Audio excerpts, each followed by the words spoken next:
to ask inflation, is this sustainable? What do you see this stock markets, financial markets going further?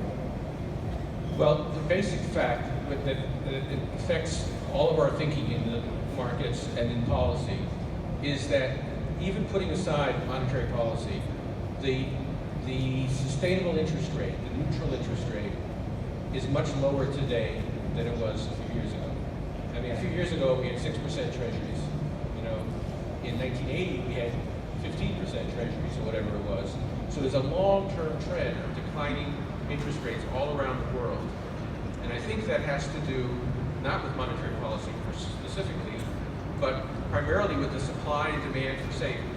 So globally, we have, for example, a very big demographic change. The world population is aging, so the workforce is not growing as quickly as it did before.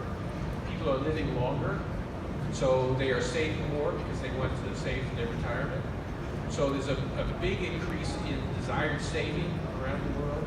And meanwhile, the capital investment opportunities, particularly in the private sector, are much less than they were perhaps a few decades ago. If you think about the growth industries, think about Facebook versus General Motors, 50 years ago.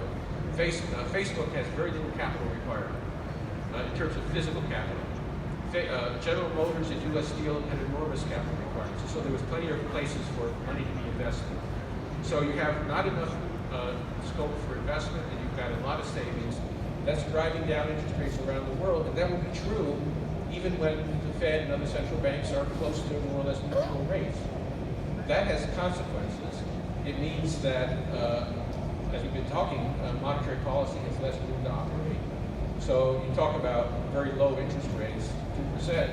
Well, Fed's interest rates are 2.25% or whatever, 2.5%. The Fed believes that that's pretty close to neutral. That is, it's a low rate historically, but that's sort of what the market will bear in a global economy where savings is much greater than investment. So markets in general, given those low interest rates, which means all else equal, that asset values will be higher than they otherwise would be because you're discounting future profits at a lower rate. I don't know, I said it earlier, I think that the financial system is actually a lot stronger today than it was 10 years ago.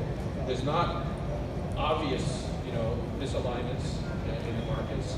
There's a few areas that the Fed and others are paying attention to, like corporate debt, for example, where spreads are pretty narrow and covenants have been pretty limited. But in terms of the big markets like equities and housing, there's not an obvious misalignment in those markets. And I think importantly also, the reforms and the regulatory changes since the crisis have made the system stronger.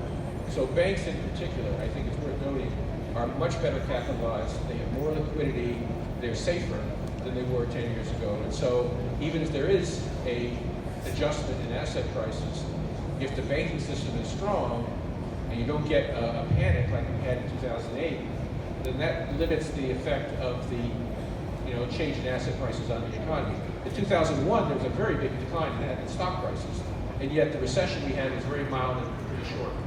So it takes a panic and a near collapse of the financial system, banking system, to have the effects we saw in 2008. I think those risks are not particularly high now because regulatory changes have made the banks a lot stronger. Okay, talking about